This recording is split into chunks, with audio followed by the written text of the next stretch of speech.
back to my channel, Bake Cuisine.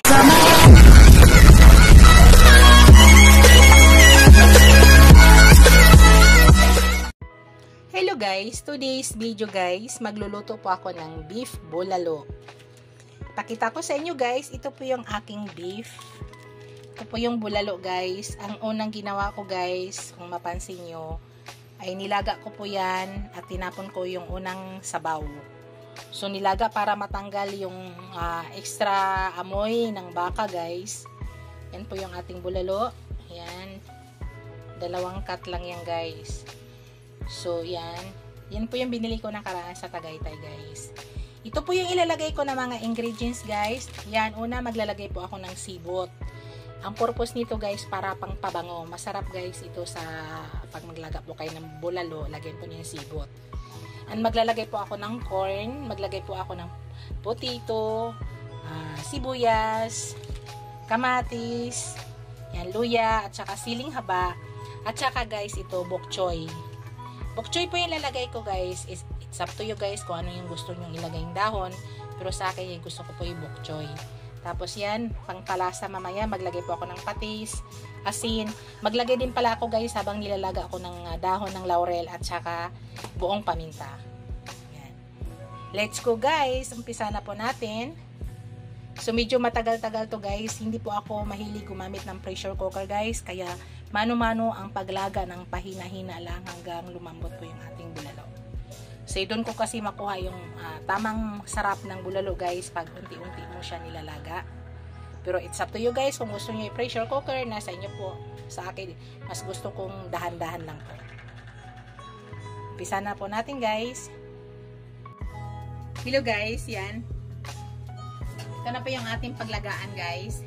Madali lang po yan dyan guys kasi stainless po yan. So, ilagay ko na po yung aking bulalo. Ito lang yung process na ginagawa ko guys.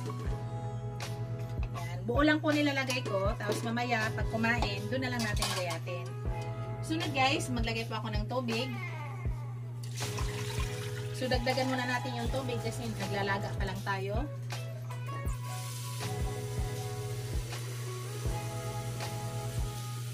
Tapos pag kumulo guys, pahinaan nyo na po yung apoy.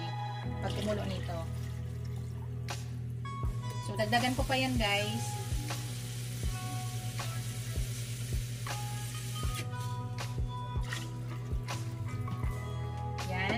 Tapos, ang unang ilalagay ko lang guys, yung aking sibuyas at saka luya.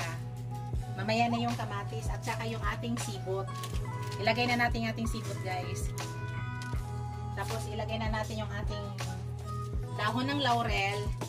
Nakakatanggal po ito pagtanggal ng lansa guys o extra amoy ng baka. Yung ating mga nilalagay dyan.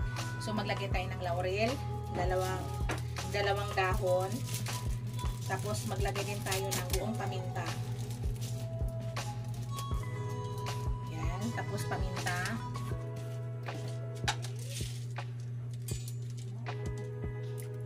Buong paminta guys, yan. So pag kumulo yan guys, takpan natin, pahinaan po natin. Pag kumulo na, takpan muna natin. Pag kumulo, pahinaan lang yung apoy guys.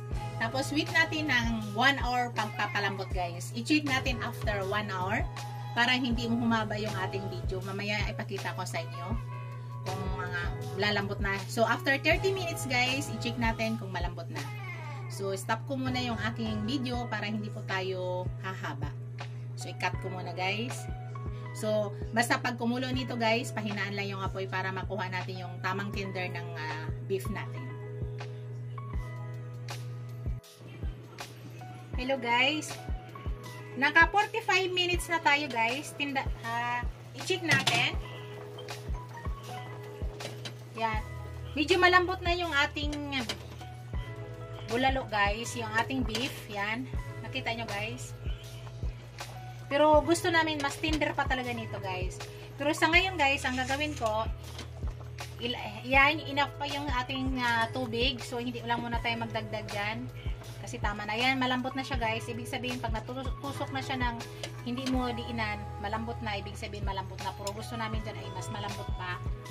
Ngayon guys, ilagay ko muna yung ating corn. So, yan, para lumambot na rin yung ating corn, sabay. So, Kami guys, 2 corn po ang nilagay namin. Mas gusto ko kasi to guys. Tapos mamaya na natin ilagay yung ibang sahog. Yan. So ngayon, sa mahinang apoy pa rin guys. Tapos takpan natin. So magdagdag ulit tayo guys muna ng 20 minutes. Tapos i-check natin. Mamaya guys, i-cut ko muna yung video ko para hindi masyado humaba. Mamaya pakita ko sa inyo guys. Hello guys, nilagay ko na pala yung patatas at saka kamatis guys. Hindi ko na napakita. So ngayon guys, habang nagpapalambot tayo ng ating patatas, maglagay na ako ng asin guys. At saka maglagay na ako ng patis. Una, patis muna ilagay ko guys.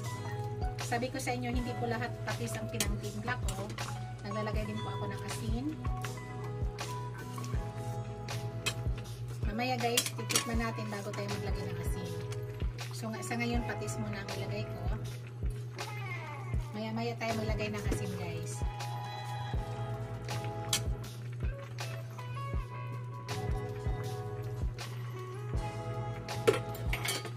Palambutin muna natin ang ating patatas guys, tapos titikman na natin para mailagay na natin yung ibang gulay.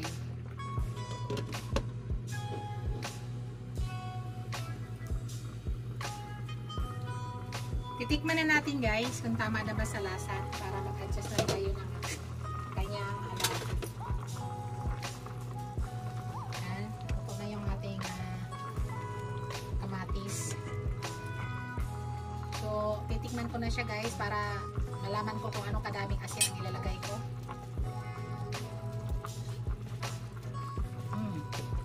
Kulang pa siya sa bigla guys. Kaya kailangan natin maglagay ng asin.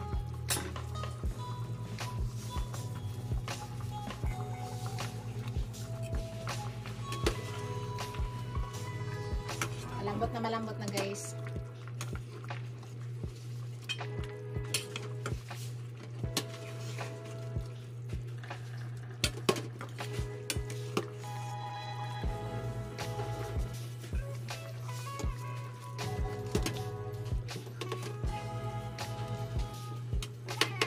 Palambutin lang muna natin ang ating patatas. So sa ngayon, titikman ko ulit.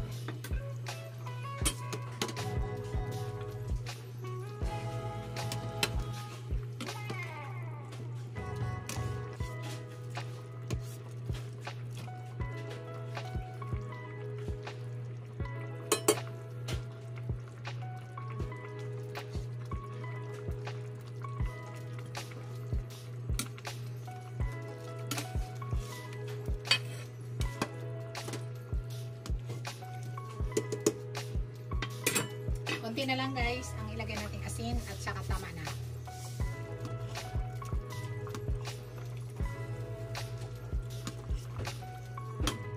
Napakalambot na ng ating meat guys. Bago lahat pala, shout out sa aking mga channel members, sa aking mga subscribers, viewers, super chatters, silent viewers. Maraming salamat guys sa walang sawang suporta sa aking channel. At shout-out din pala sa aking dalawang apo, si Prince Walter Macoro at saka si Harry Walter Macoro. Thank you! Shout-out din sa aking asawa na nasa Saudi. Ingat ka dyan lagi, Daddy. I love you so much. Tapos guys, hintayin muna natin maluto yung ating patatas.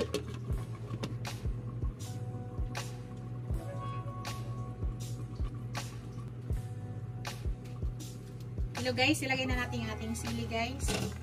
At maya ilagay na natin yung ating last na gulay, yung ating bok choy. So maya guys, ilagay na natin yung ating bok choy. Mga 1 minute. Hello guys, ilagay na natin yung ating bok choy guys.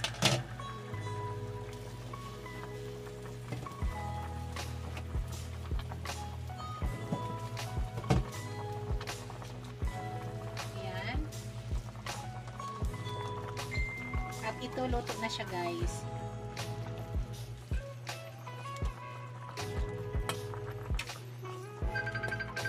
Saglit lang yan at luto na agad.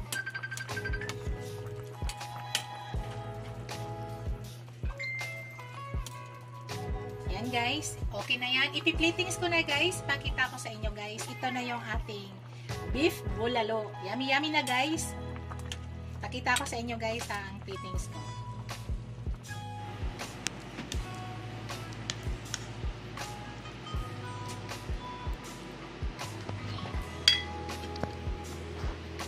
Sarap guys.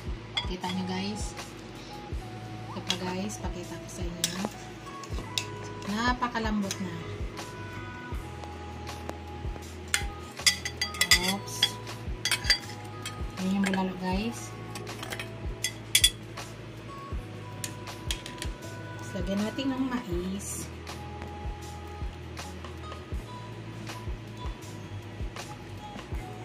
Sobrang yummy na guys.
Yan na yung aking finished product, guys. Yan na yung aking beef bulalo. Yummy, yummy na, guys. Kainan na. Napaka-tender, guys, oh. Tingnan nyo, oh. Sobrang lambot na. Hindi ko na kailangan tikman, guys. Tingnan na lang nyo. Sobrang lambot, oh. Yan yung gusto namin sa beef, guys. At saka yan, nakita nyo, guys. Yo, wow. Nakain ba kayo niyan, guys? Thank you for watching, guys. Don't forget to like, comment, share, and subscribe to my channel. See you in my next video, guys. God bless us all. Bye!